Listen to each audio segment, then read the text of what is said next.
तो welcome once again guys over acting academy. मैं ऋषिकांत आपको सिखा रहा हूँ एक्टिंग के पूरे फंडे, पूरी की पूरी तरह से एक्टिंग। हाँ, आपको किसी भी स्कूल में जाने की ज़रूरत नहीं या कौन से भी बड़े एकेडमी में जाने की ज़रूरत नहीं, बहुत सारे पैसे खर्च करने की ज़रूरत नहीं, क्योंकि मैं आपको यहाँ पे A to Z पूरी एक्टिंग सिखा रहा हूँ, वो भी फ्री में। हाँ, फ्री ऑफ कॉस्ट। आपको यहाँ पे पैसे खर्च करने की ज़रूरत नहीं। तो अगर आपने मेरी पुरानी वीडियोस देखी ना हो जिसमें आपको बहुत कुछ सीखने को मिलेगा, तो जाके देख लीजिए और ये पूरी देखें। उसी के साथ लाइक करें, शेयर करें, कमेंट करें और चैनल सब्सक्राइब करें आगे की आने वाली वीडियोस के लिए। तो देरी ना करते हुए मैं कैच करता हूँ आज का अपना टॉपिक। तो आज हम सीखने वाले हैं एक्टिंग स्किल्स। हाँ, अभिनय के कौशल्य। तो अभिनय के कौशल्य सीखना बहुत ज़रूरी है, क्योंकि अगर आप एक्टिंग करना चाहते हो और आपको एक्टिंग के बेसिक स्किल ही नहीं पता, तो आपने एक्टिंग ही कैसे करनी है। तो इसलिए तो मेरा चैलेंज है, अगर आप मेरी सारी की सारी वीडियोस पूरी तरह से देखोगे तो डेफिनेटली आप अभिनेता या अभिनेत्री बन सकते हो। सबसे पहले अभिनय के कौशल्य मतलब अभिनय के कला गुण। हाँ, arts and facts of acting क्या होते हैं, क्यों होते हैं और इनका यूजेस अभिनय में कैसे किया जाता है, क्यों किया जाता है। तो जो हमारी भावनाएं हैं, हाँ, जो हमने सीखी है, उसके बाद हमने सीखा एक्टिंग के टाइप्स मतलब प्रकार। हमारी भावना हमें जो एक्टिंग के प्रकार से मतलब आंगिक अभिनय से या वाचिक अभिनय से जो प्रेक्षक के सामने लानी है, तो उसके लिए हमें जो ज़रूरतमंद होता है वो होता है एक्टिंग स्किल। अगर आप इनकी तालमेल ना कर सको, भावना की, प्रकार की और नवरस की तालमेल ना कर सको, तो आप अभिनय नहीं कर सकते। इसीलिए आपको स्किल डेवलप करने चाहिए, करने ज़रूरी है। तो सबसे पहले आते हैं हम पहले स्किल पे, पहले एक्टिंग कौशल्य पे। वो है जो वॉइस होती है हमारी, वो वॉइस डिलीवरी। हाँ, हमारी वॉइस डिलीवरी, आवाज़ की जो फेक होती है, हम जो आवाज़ फेंकते हैं मतलब जो डायलॉग्स बोलते हैं, जो वाचिक अभिनय में हम अपना सवाल करते हैं, तो वो बहुत ज़रूरी होता है। उसकी स्किल्स डेवलप करना बहुत ज़रूरी होती है।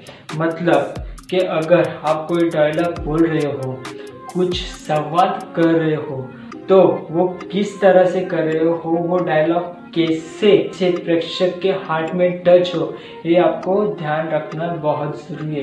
हर एक डायलॉग, जैसे मैंने आपको वाचिक अभिनय में सिखाया है कि हर एक डायलॉग कितना इम्पोर्टेंट होता है, उसमें स्पेस कितना इम्पोर्टेंट होता है, वर्ड्स, उसका ग्रामर कितना इम्पोर्टेंट होता है। कौन सा भी डायलॉग आप बोल रहे हो, वो उसकी जो लैंग्वेज है या उसकी जो परिस्थिति है, स्क्रिप्ट है, उस स्क्रिप्ट के हिसाब से आपको वो डायलॉग बोलना है। मतलब आवाज़ की फेक आपकी वैसी होनी चाहिए जैसे हमारे नव रस है, नव रस में आप जो रस कर रहे हो, उस रस के हिसाब से जो आपकी भावना है, उस भावना के हिसाब से अगर आपने उस हिसाब से डायलॉग नहीं डिलीवर किया, तो वो डायलॉग किसी के भी समझ में नहीं आएगा, उस डायलॉग का कुछ महत्व नहीं होगा। इसीलिए आवाज़ की जो फेक है, जो आवाज़ आप थ्रू आउट करते हो, वो जो वॉइस आप थ्रू आउट करते हो, वो बेहद इम्पोर्टेंट होती है।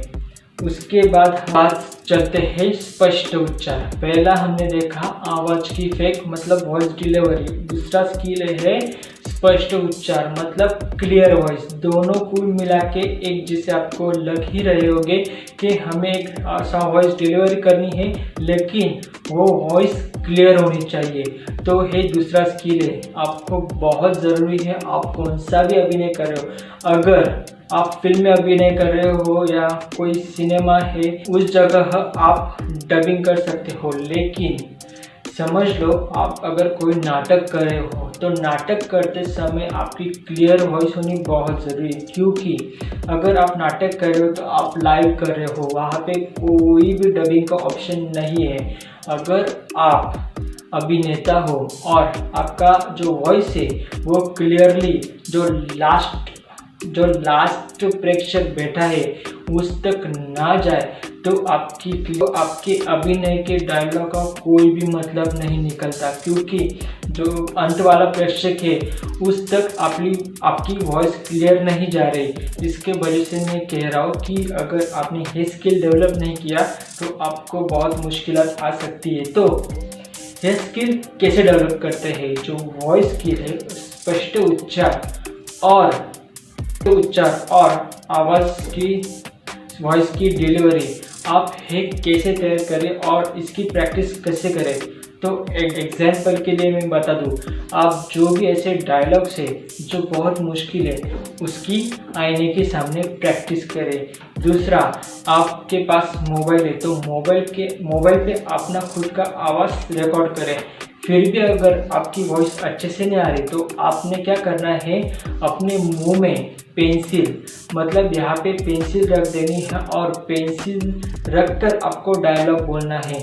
उससे क्या होगा कि आपका जो कंठ है वो प्रैक्टिस में आ जाएगा, आपका जो उच्चारण है वो क्लियर हो सकता है और क्लियर हो भी जाएगा। अगर आपके आवाज़ में, आपकी वॉइस में फंबल हो रहा है तो आपको उस फंबल को क्लियर करने के लिए जब आप पेंसिल रखते हो तो पेंसिल कुछ सिर्फ और सिर्फ 1 मिनट के लिए, उससे ज़्यादा नहीं, उससे ज़्यादा करोगे तो प्रॉब्लम आ सकती है। सिर्फ और सिर्फ 1 मिनट के जो आपकी जो टंग है, जो जीभ है, उस जीभ के नीचे से आपको वो पेंसिल रखनी है, छोटी पतली वाली पेंसिल, और फिर आपको आवाज़ डिलीवरी करना है। उसके बाद अगर आपका फंबल थोड़ा सा कम हो सकता है, लेकिन नेचुरली अगर आपको प्रैक्टिस करनी है क्लियर वॉइस की तो आप आधा घंटा भी पेंसिल रख सकते हो और डायलॉग डिलीवरी की प्रैक्टिस कर सकते हो, वॉइस क्लियर कर सकते हो। और उसके बाद आपको नमन करना और ओमकार करना भी बहुत ज़रूरी है। मैंने क्या कहा, आपका स्पष्ट उच्चार और क्लियर वॉइस। क्लियर वॉइस मतलब अगर आप नाटक कर रहे हो और अंत वाले आपके प्रेक्षक को आपका आवाज़ सुना ही देना चाहिए, इसलिए आपको जो प्रैक्टिस करनी है आपकी वॉइस की, आपको क्या करना है, आपको ओमकार करना है। ओमकार करने से आपका वॉइस डेवलप होगा और ज़्यादा से ज़्यादा प्रेक्षक को आपकी आवाज़ सुनाई देगी, बिना माइक के या स्मॉल माइक के साथ भी बहुत सारे प्रेक्षक आप मनोरंजन कर सकते हो। तो उसके बाद हम आते हैं अगले कौशल्य पे। अगला कौशल्य है देह बोली। अगर आप वॉइस क्लियर कर भी रहे हो लेकिन उसके साथ अगर आपकी देह बोली अच्छी नहीं है तो समझ में नहीं आता। उसी तरह आंगिक अभिनय में देह बोली का बहुत इम्पोर्टेंस है। अगर जो आपका कैरेक्टर है उस कैरेक्टर से हिसाब से अगर आपने अपनी बॉडी लैंग्वेज नहीं रखी ना तो कुछ मज़ा नहीं आता। इसलिए कहता हूँ, अगर आपको मज़ा देना है ऑडियंस को तो आपको करनी होगी अच्छे से देह बोली। देह बोली मतलब अगर आप समझ लो किसी ऐसे कैरेक्टर में, हॉरर कैरेक्टर में या लव कैरेक्टर में, कोई लव सीन कर रहे हो, रोमांटिक सीन कर रहे हो, तो आपको उस तरह से देह बोली देनी बहुत ज़रूरी है। कितने भी आप रफ टफ हो, एग्जाम्पल के लिए मैं आपको बताऊँ, जॉन अब्राहम इतना टफ है, उसके बाद हम देखते हैं अजय देवगन इतना टफ है, लेकिन अजय देवगन की कॉमेडी के वक्त उसकी देह बोली कैसी होती है, नॉर्मल। तो वहाँ पे वो देह बोली अपनी रफ एंड टफ नहीं रख सकता। ऐसे वक्त पे आपको बहुत ज़रूरी है कि आप देह बोली अच्छे से रखें। अगर आप कोई पुलिस कैरेक्टर कर रहे हो या सेनापति कैरेक्टर कर रहे हो तो आप वहाँ पे देह बोली नॉर्मल नहीं रख सकते, आपको वो रफ एंड टफ ही रखनी ज़रूरी है क्योंकि आप पुलिस हो। इस तरह से आपको देह बोली की प्रैक्टिस करनी बहुत ज़रूरी है। वो तो मैंने आंगिक अभिनय में आपको सिखा ही दिया है कि आपको देह बोली कैसी रखनी है और कैसी डेवलप करनी है, उसकी प्रैक्टिस करनी है। अगर आपने वीडियोस नहीं देखी तो जाकर देख लीजिए कि आंगिक अभिनय के वक्त मैंने आपको क्या सिखाया है, मतलब टाइप्स ऑफ एक्टिंग के वक्त मैंने आपको क्या सिखाया है। उसके बाद आपको प्रैक्टिस करनी बहुत ज़रूरी है भावनिकता, भावुक होना। 100% जिसे 100% आपको कौन सा भी कैरेक्टर मिले, आप लड़की हो या लड़का हो या कौन से भी जेंडर के हो, आपको अगर कौन सा भी कैरेक्टर मिले आपको भावुक होना ज़रूरी होता है, आपको रोना धोना ज़रूरी होता है। जैसे मैंने कहा था ना यार, सारी सीरियल्स तो रोने धोने पे ही चल रही है और बहुत सारी वेब सीरीज भी रोने धोने पे चल रही है। कौन सी भी फिल्म उठाओ आप, आपको रोना धोना दिखता ही है, सीरियल उठाओ रोना धोना दिखता ही है। तो भावुक होना बहुत ज़रूरी है, वो भी अगर क्विक ही भावुक हो जाओगे आप तो मज़ा आएगा। क्विक ही इमोशनल होना बहुत ज़रूरी है, क्योंकि अगर आपने टाइम वेस्ट किया तो आपकी हकल पट्टी हो जाएगी, दूसरा एक्टर आ जाएगा। तो इसके लिए आपको हेवी प्रैक्टिस करनी बहुत ज़रूरी है कि आप कैसे भावुक हो जाए, इमोशनल हो जाए। तो इसका फंडा ऐसा है, अगर आपको इमोशनल होना है, आपका कैरेक्टर वैसे मिला है तो कैसे हो, तो आपको इसके प्रैक्टिस के लिए फिर से आईने के सामने जाके ध्यान से सुन लेना, फिर से आईने के सामने जाके आंखों में देखना है, आपके ही आंखों में आपको देखना है। अगर फिर भी आपका इमोशंस नहीं आ रहा तो आपको ट्राई करना है कि आपका इमोशन आए। आपको कुछ ऐसी पुरानी चीज़ें भी याद कर सकते हो आप, जिससे कि आपका इमोशन हाइपर हो सकता है, जिससे आप रो सकते हो। और भी एक बहुत अच्छा तरीका है, अगर आप पूरे रूम में अंधेरा कर दो और मेणबत्ती या अगरबत्ती सामने रख दो या छोटा सा बल्ब रख दो, खास करके मेणबत्ती, तो कंटिन्यूसली उस मेणबत्ती को एक नज़र से देखिए। अगर आपके आंखों में पानी आता है मतलब आप इमोशनल एक्टिंग करने में थोड़ा बहुत तरबेज हो रहे हो। आपको बहुत ज़रूरी है कि अगर आप इमोशनल एक्टिंग करते हो तो आंखों में आंसू आने चाहिए। सिर्फ मैंने बहुत जगह ऐसे देखा है, बहुत जगह ऐसे देखा है, कोई एक्टर ऐसे होते हैं जो जिनको अगर इमोशनल एक्टिंग करने के लिए बोल दो तो सिर्फ ऐसा मुंह बनाते हैं,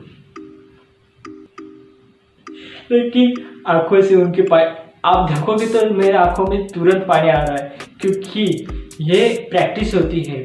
अगर आप प्रैक्टिस करोगे तो आप सिर्फ फेस ऐसा कर दोगे, इमोशनल अपने आप आ जाएगा। देखो आप, मेरे आंखों में पानी आ गया। लेकिन कोई एक्टर ऐसे होते हैं कि उनके आंखों में पानी नहीं आता, सिर्फ मुंह बना के इमोशनल मुंह बना के ही घूमते, तो उसमें कुछ मजा नहीं है ना, क्योंकि वो भावुक नहीं दिख रहे ना। भावुक दिखना मतलब आंखों से पानी भी आना चाहिए ना। तो ऐसा कुछ होता है, आपको एक्टिंग की प्रैक्टिस करनी है तो आपको भावुक भी होना ज़रूरी है, क्योंकि 100% कैरेक्टर आपको मिल सकते हैं। वैसे जैसे आपने भावुक होना ज़रूरी है, वैसे ही उसी के साथ आपके कौशलों को की उत्कृष्ट ऐसी कल्पना शक्ति होनी चाहिए। सच कहा, सही सुना आपने, आपकी बहुत अच्छी कल्पना शक्ति ही उत्तम कल्पना शक्ति होनी चाहिए आपकी। अगर आप कल्पना ही नहीं कर सकते आप कौन सा सीन कर रहे हो, आप एक्टिंग करते समय अगर कोई कल्पना ही नहीं कर सकते, कोई आपके दिमाग में एक्टिविटी ही नहीं चल रही, आप इम्प्रोवेटिव ही नहीं हो, आप अभिनय करना अभी ही छोड़ दो। आप नहीं बन सकते अभिनेता, आप नहीं बन सकते एक्टर अगर आप में कल्पना शक्ति नहीं है। अगर आप जो कैरेक्टर है उस कैरेक्टर को आप फील ही नहीं कर सकते, उसकी कल्पना ही नहीं कर सकती वो कैरेक्टर कैसा है, आजू बाजू की चीज़ें कैसी है, तो आप एक्टिंग करना छोड़ दो। क्योंकि आगे जाके आपको टेक्निकल एक्टिंग करनी है। टेक्निकल एक्टिंग मतलब मैं आपको सिखाने वाला हूँ कि क्रोमा में एक्टिंग कैसे करते हैं। अगर आप क्रोमा एक्टिंग कर रहे हो वहाँ पे तो कुछ भी नहीं है, आपको सिर्फ कल्पना करनी है, सिर्फ और सिर्फ कल्पना। उससे आपको समझना है कि मेरे आजू बाजू कौन से कैरेक्टर है, कौन सा सीन है, क्या है। तो समझ लीजिए आपको बहुत ज़रूरी है इम्प्रूवमेंट लाना, आपकी कल्पना शक्ति सुधारना। कौन से भी सीन में आपको अगर तुरंत कुछ चेंजेस करना हो तो आप कर सकोगे, आपको करना आना चाहिए। तो उसके बाद हम चलते हैं अगले पॉइंट पे, वो है सादरीकरण, मतलब प्रस्तुत करना, प्रेजेंटेशन स्किल बहुत इम्पोर्टेंट है, बहुत। अगर आपने मुझसे पूरी की पूरी एक्टिंग सीख ली, मुझसे या कहीं से भी आपने पूरी की पूरी एक्टिंग सीख ली, लेकिन आप अगर कैमरे के सामने गए या आप अगर थिएटर पे गए, और आप रंगमंच पे है, लेकिन आप अगर पैनिक हो रहे हो या डर रहे हो, आपको डायलॉग याद नहीं आ रहा, तो उसका मज़ा नहीं है। कैमरे के सामने अगर आप डायलॉग नहीं बोल पा रहे तो उसका मज़ा नहीं है। जो आपने सीखा है, जो आपने प्रैक्टिस की है, जो आपको पूरा आता है, लेकिन आप वो प्रेजेंट नहीं कर पा रहे हो, तो उसमें मज़ा नहीं है, मतलब आप सिलेक्ट नहीं हो सकते। इसीलिए प्रेजेंटेशन स्किल या आप जो प्रस्तुत कर रहे हो, सादरीकरण कर रहे हो, उसकी प्रैक्टिस भी आपको आनी चाहिए, उसका कॉन्फिडेंस भी आपको आना चाहिए। आपको समझ लीजिए, एक्टिंग करनी है, अभिनेता बनना है, मतलब आपको प्रेक्षक का मनोरंजन करना है, वो आपको सीखना जरूरी है। उसका जो पैनिकनेस है, डर है, वो आपको दूर करना बहुत ज़रूरी है। तो आप वो कैसे करोगे? हाँ, तो करना जरूरी, लेकिन आप कैसे करोगे? तो आपको उसके लिए आप थोड़े थोड़े से प्रैक्टिस करोगे। सबसे पहले आप किसी पथनाट्य पे ज्वाइन करोगे, उसके बाद आप अगर फैमिली मेम्बर्स है उनके सामने एक्टिंग करोगे, उसके बाद आपके दोस्तों को पकड़ोगे, दोस्तों के सामने एक्टिंग करना शुरू कर दोगे। बोलते बोलते समय आप ऐसा कोई सीन कर सकते हो जो उनके पहचान में भी नहीं हो, उनको पता भी नहीं हो, लेकिन आप एक्टिंग कर रहे हो। तो आप एक्टिंग के साथ बात करना शुरू करोगे। आपकी कल्पना शक्ति बढ़ चुकी है, आपने कल्पना शक्ति पे प्रैक्टिस किया है, तो आप कुछ भी इमेजिन करके उनके सामने एक्टिंग कर सकते हो। उनको पता भी ना चले, लेकिन उनको अच्छा लग जाए। आप वहाँ पे आपका जोनर भी ला सकते हो, माहौल भी अच्छा बना सकते हो, और आपकी एक्टिंग की प्रैक्टिस भी कर सकते हो। ऐसे धीमे धीमे करके आप अगर कैमरा के सामने कुछ वीडियोस बनाएं, ऑडिशन की प्रैक्टिस करें, तो आपकी एक्टिंग और सुधारना हो जाएगी। सिर्फ आईने के सामने अपने आप को देखकर एक्टिंग नहीं होती, उसके लिए आपको कैमरा के सामने या ऑडियंस में जाके भी करना होता है। छोटे छोटे नाटक शुरू कर सकते हो, और उसके बाद आप थिएटर ज्वाइन कर सकते हो, थिएटर में प्रैक्टिस कर सकते हो। इसके लिए आपको पैसा खर्चा करने की ज़रूरत नहीं है। आप एक बार शुरू कर दोगे, आपके साथ और लोग जुड़ जाएंगे, और कोई आपका फ्रेंड सर्कल जुड़ जाएगा, तो वहाँ से आप कोई नाटक कर सकते हो।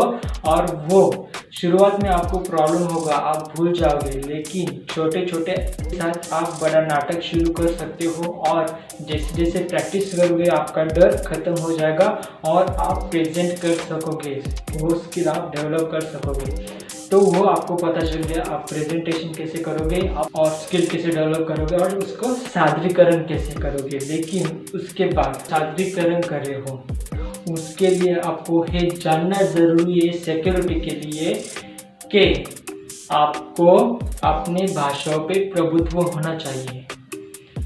यस, आपको अपनी भाषाओं पे प्रभुत्व होना चाहिए। जो आप बोल रहे हो, जो आप एक्टिंग कर रहे हो, उसका जो उच्चार है, जो शब्द उच्चार है, वो बहुत ही सही और उत्तम होना चाहिए। क्योंकि अगर आप हिंदी बोल रहे हो, या मराठी बोल रहे हो, या गुजराती बोल रहे हो, कौन सी भी लैंग्वेज बोल रहे हो, या पंजाबी बोल रहे हो, तो आपका जो लैंग्वेज है आपकी वो क्लियर होनी चाहिए, अच्छे से होनी चाहिए।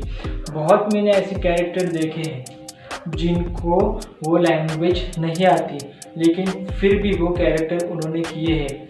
जो बहुत सारी फिल्मों में ऐसा हुआ है कि हीरो को वहाँ की भाषा बिल्कुल नहीं आती, समझ नहीं है, लेकिन फिर भी वो कैरेक्टर कर रहा है, वो पढ़ रहा है, वो अपने मुंह पे पढ़ रहा है। वो जो प्रेक्षक है वो उसको प्यार नहीं कर रहे, क्योंकि उनकी खुद की जो लैंग्वेज होती है, जो भाषा होती है, वो जो एक्टर है वो अच्छे से नहीं कर रहा।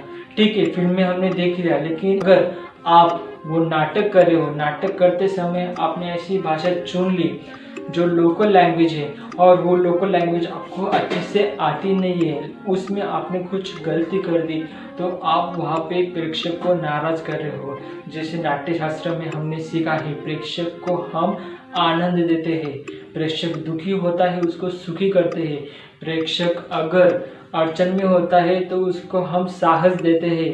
इसीलिए हमें प्रेक्षक का ध्यान रखना बेहद ज़रूरी है। तो इसीलिए हमें भाषाओं पे प्रभुत्व रखना भी बेहद ज़रूरी है।